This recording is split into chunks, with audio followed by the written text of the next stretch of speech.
states decided to revert to the old pension scheme to lure voters. With states like Rajasthan and Chhattisgarh now under BJP rule, could the new hybrid NPS be the logical pivot?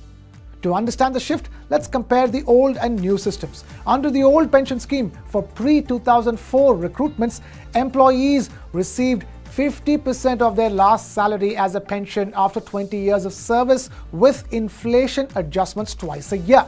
Now, this was done with no contribution of the employees and from the coffers of the government. The current NPS requires contribution from government employees and at least 40% of the accumulated corpus to be invested in annuities, which isn't guaranteed, and 60% could be withdrawn tax-free. So what changes in the new hybrid approach? Well, the Somanathan panel explored various options, much like Andhra Pradesh's Guaranteed Pension System or APGPS Act of 2023.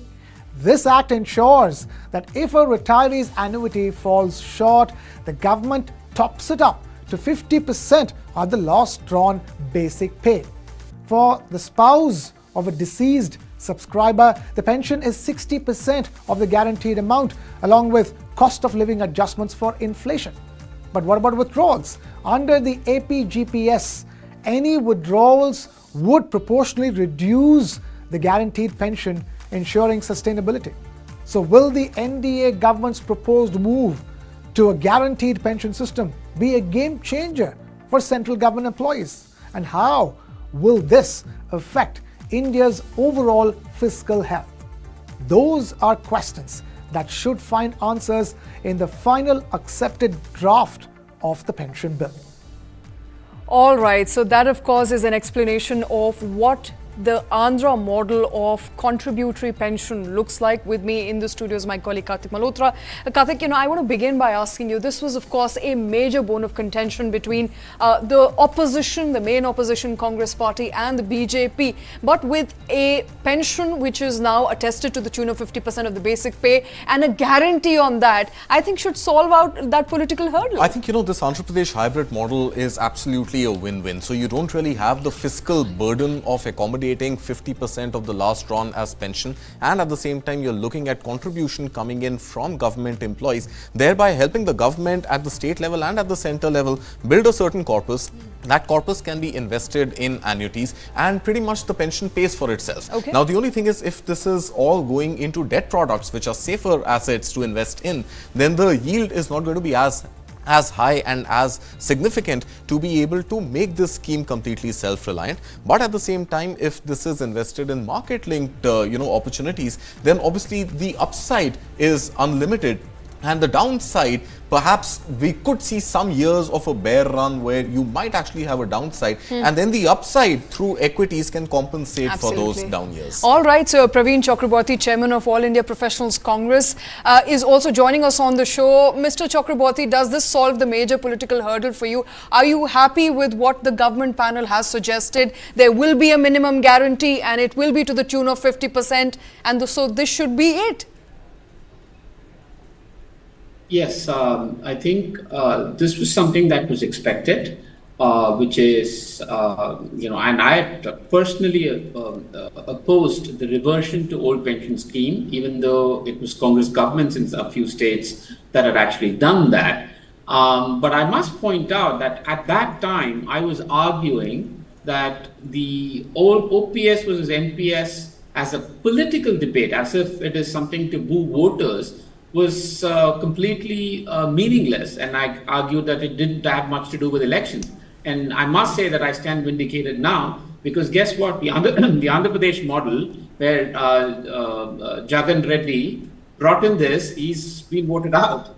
And in Rajasthan, where the Congress government, and in Chhattisgarh, they brought back the old pension scheme, they got voted out too. So it's not really connected, and this is what I was arguing.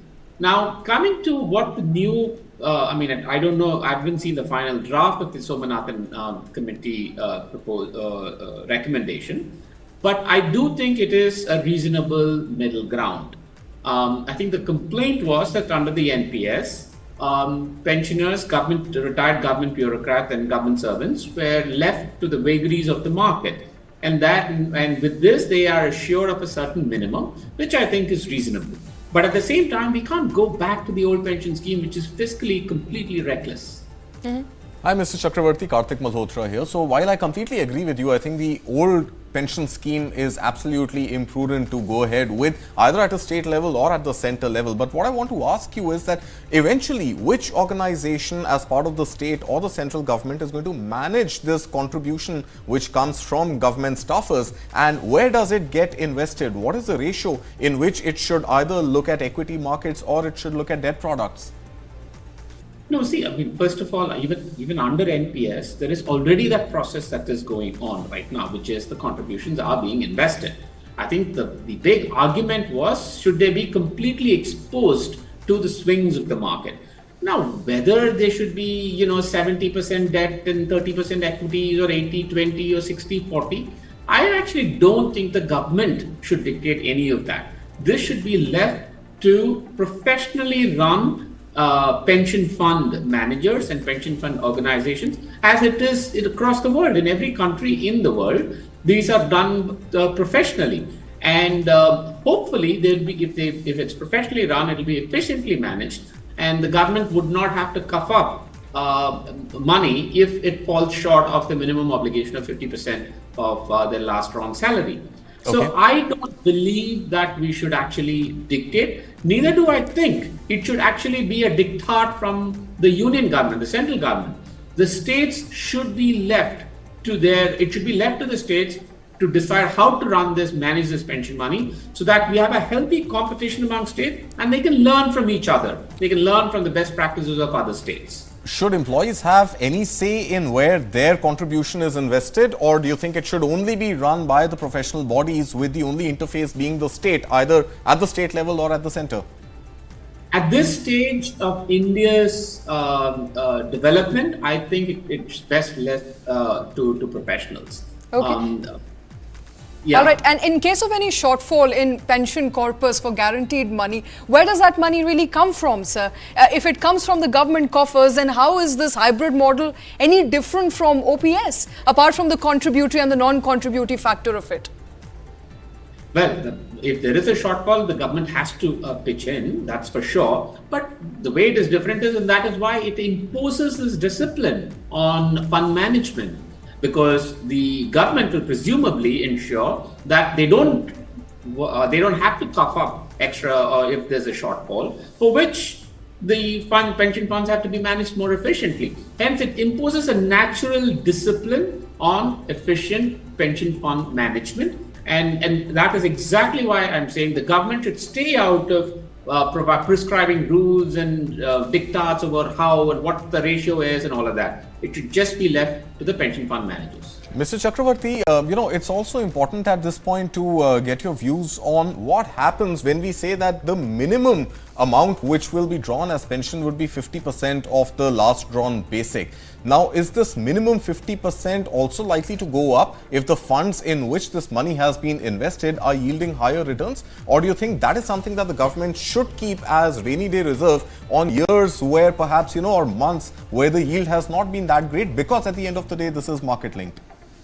No, it's the word minimum, isn't it? So the word minimum gives you the answer. So does that mean that in case markets have returned a 60% return over time on the corpus, then it's not going to be 50%, it's going to be 60% what the pensioners get?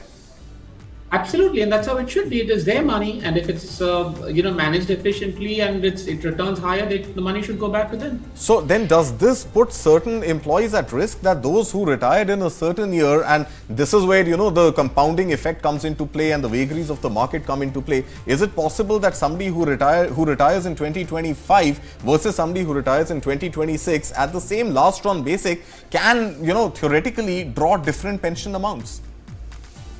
See, when we go through a transition phase, these things are bound to be there. We will have to wait for the fine print to see how, what they call in technical terms, how this is grandfathered, and how, how is it going to apply at what level, which year, and how, and all of that. But I think any transition from an existing scheme to a new scheme is bound to throw up certain differences. And I think we should be okay with that. So is that something that will politically be accepted by states, and is that something that government employees themselves would be all right accepting, that their peers 1 or 2 years apart may actually end up drawing a higher or a lower pension?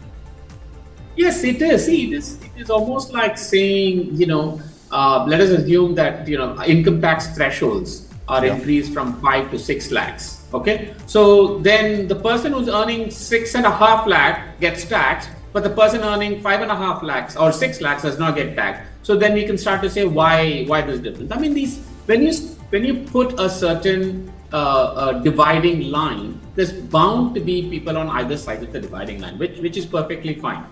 I think the most important lesson that I want people to take out from this is actually a fiscal issue that should only be resolved with the fiscal situation in mind by public economists and not make it political, which is what was happening with this whole OPS versus NPS for the last 3 years. So I'm actually very glad that we're putting an end to that debate. It is not political. It does not get votes or it does not harm votes. Let's be very clear. Let's look at it purely from what is fiscally more prudent to do. All right.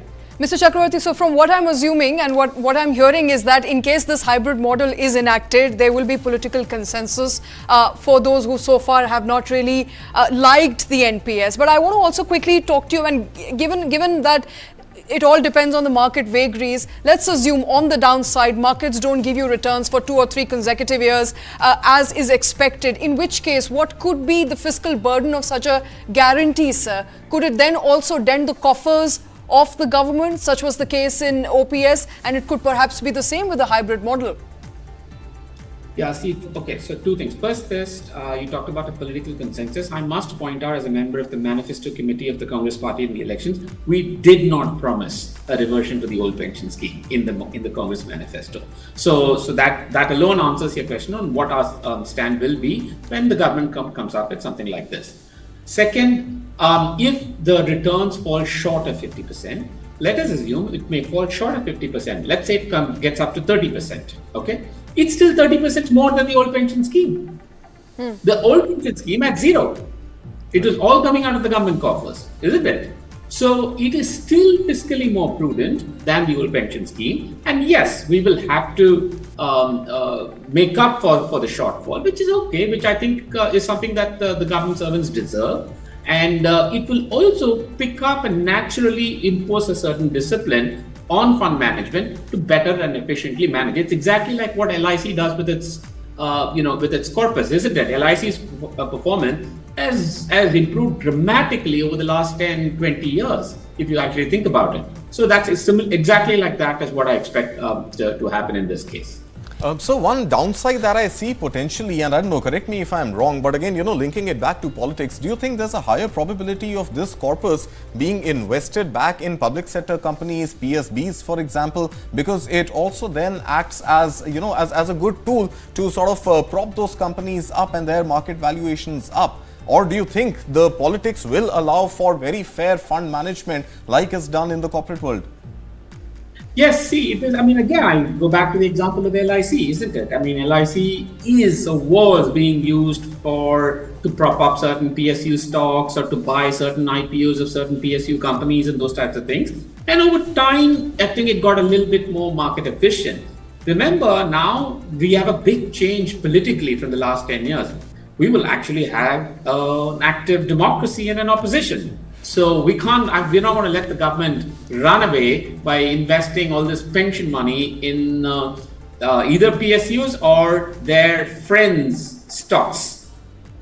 Okay, and as far as politics of this is concerned, Mr. Chakravarty, you said it's not a part of Congress, it wasn't a part of Congress's manifesto, but it was, of course, a poll promise in Rajasthan. It was a poll promise in Chhattisgarh. In Rajasthan, of course, Congress government did not come back to power. But this continues to be a political hot potato every now and then. I want to understand from you, is this something that will Congress party pick this issue up? With now new NDA government at the center, the hybrid scheme may be accepted, may not be accepted. But are you looking to take this up with the ruling NDA now? See, okay, what are the facts? Yes, the Congress party reverted to the old pension scheme in Rajasthan and Chhattisgarh. We lost the elections. Also remember, we did not promise old pension scheme in Karnataka and Telangana, and we won the elections there. Jagan Reddy went to the contributory pension fund and he lost the election. So I don't think there's any correlation that one can draw. Second, like I said, we have not promised an old pension scheme in the manifesto. We want to be fiscally disciplined, and that we will encourage fiscal discipline. Third, we have to see what the fine print is. You can't extract a blanket approval from me now on what I have not even seen, which is I've only read in newspaper reports and based on what your reports are telling me, what this potential solution could be. We will have to see the fine print, but generally, yes, as long as it's fiscally more disciplined, I think that should be welcome. All right, Praveen Chakravarty, thank you very much, sir. The move, of course, is likely to make about 8.6 million pensioners in the country happy if there is a minimum guarantee of 50% of the basic pay and a new hybrid pension scheme does come into place. Thank you very much for taking time out this afternoon and for joining us here on News 9 Live. And with that, it's the end of this show. Thank you very much for watching.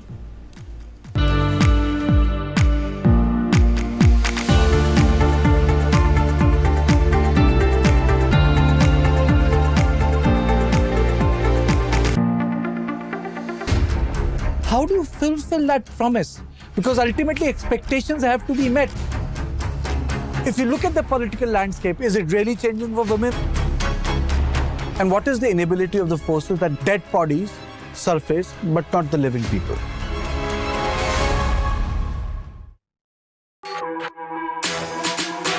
जानना है तो देखिए,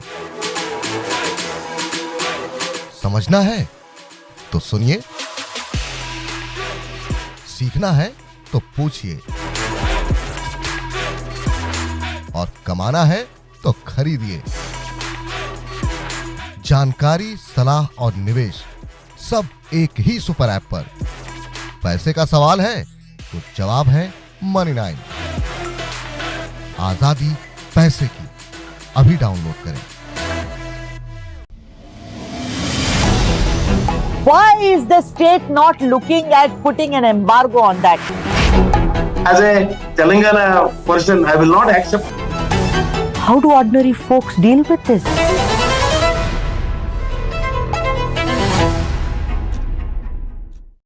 For the very first time in our investigation, we unmasked the killer of Ravindra Matre. In 5G, we have to stand with the world, and in 6G, we have to lead the world. Winning a Grammy was an absolutely surreal experience.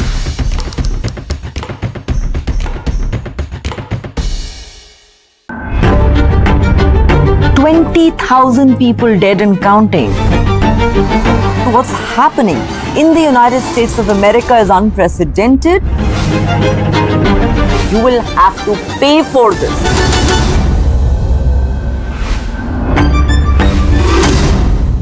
Start with the end in mind. You need to know where you want to reach. Every morning that we wake up, we are exercising our choice. The destiny is decided. The results are known that I'm going to win. Life of a goalkeeper is something which has always intrigued me. Come into a stage